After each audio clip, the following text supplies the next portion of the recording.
Hello, everyone, and welcome to TekFlow for Government and Public Facilities, brought to you by Zentek Consultants. TekFlow is a recurring video cast where we focus on publicly accessible venues, right? And we talk about the best technology practices and procedures that we have been implementing for our clients here at Zentek. Whether it's schools, airports, municipal buildings, hospitals, restaurants, any public space that you deal with, we're going to talk to you guys about better ways to manage and control those using simple technologies you probably already own. And I'm Jim Coppinger. I'm a principal here at Zentek Consultants. And today I want to talk about integrating web and cloud data access.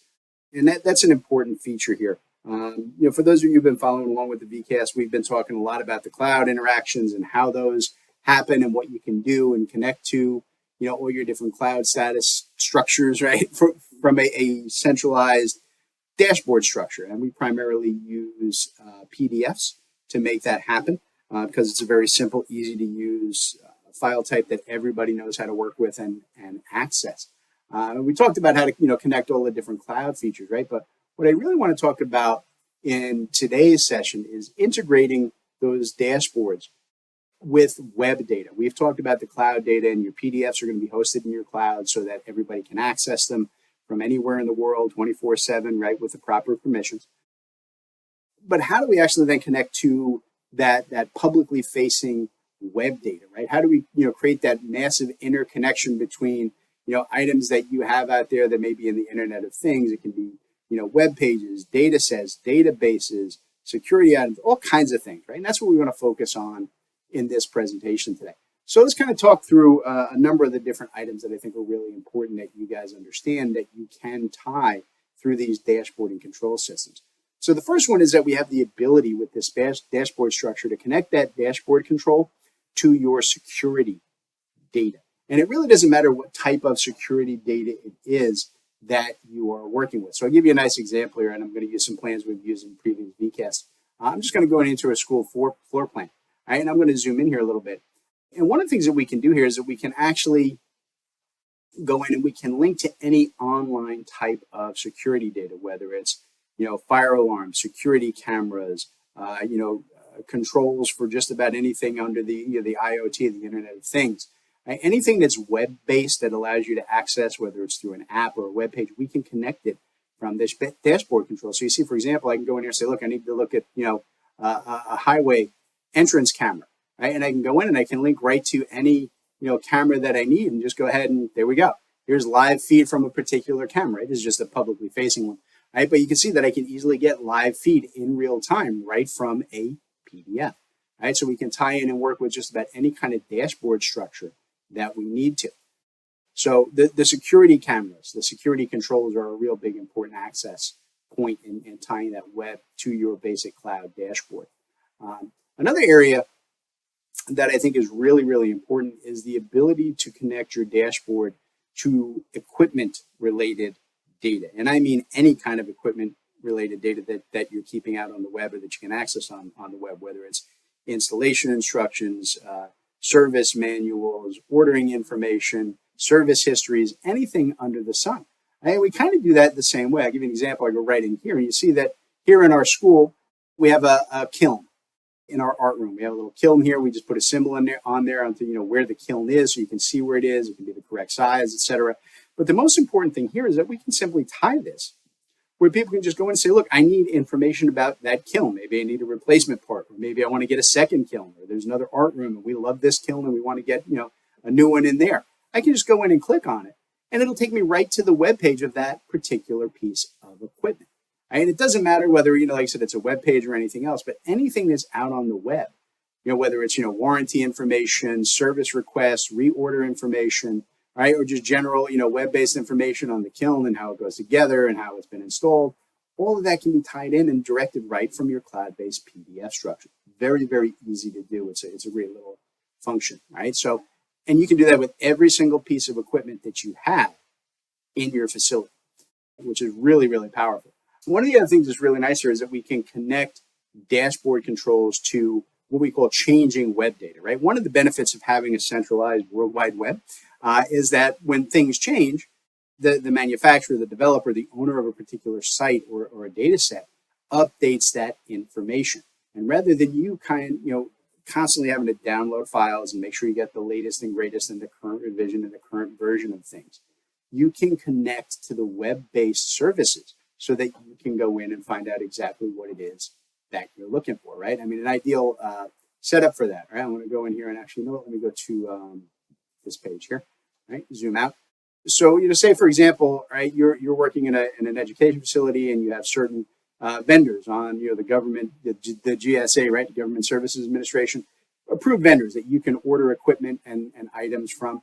But that list changes. It's updated quarterly. People drop off, new people come on, service offerings change, companies merge. How do you know who are the most active current setups? Well, it's easy. You can tie it right in your PDF. And you see right here, I've got my GSA vendors. And I can just go in and click on that. And you see it's going to take me right to that GSA vendor site. Now, this list, it's an extensive list. There are hundreds, sometimes even thousands of people on here. Rather than you trying to maintain that as an Excel spreadsheet and work with it, that's what the GSA does. Why would you link to anywhere else, right? You can just tie directly from your dashboard to the latest and greatest, the most current information for any of those types of data sets, right? So anything that's, changing web-based data, you can link to that and let the source provider do the updating. You just always have the latest and greatest. You can connect your dashboard controls to any kind of educational material. Literally does not matter what type of educational material you're working with here. So for example, if I want to go over here, I can go in, I can tie into things like, online, video trainings, right? So you see I got some online video training here that, on security threats and so on from the U.S. Secret Service. It's a YouTube video, right? You can tie to internal videos. If you got full training systems, training programs that are web-based, you can go ahead and just click on those and people can just start working through your entire web-based training program and how it all works, regardless of what it is or where it is.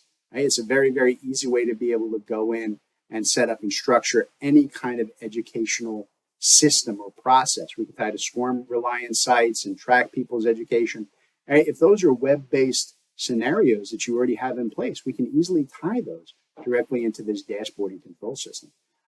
And the other thing I want to talk about here is connecting your dashboard to public data stores. And it kind of goes into it's similar, I guess, to the concept of the changing web data. It's, rather than trying to keep information and data internally and having to have someone in-house who constantly has to update it, there are just, in every type of management structure, or whether you're working, in government or construction or, sales and ordering or whatever it is you're doing, marketing, manufacturing, I don't care. There are public data warehouses that are available to you that are out on the web. And making sure that people are going to them and checking them and finding them. People don't know where they are or what they are. It's so much easier when you can go in and say, look, like for example, data.gov, right, which is the U.S. government's primary data clearinghouse. You can go there and say, look, just go to data.gov.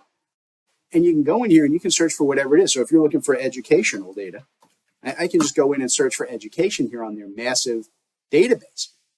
Wait for that to load up. Sometimes takes we're sorting through 200,000 databases here.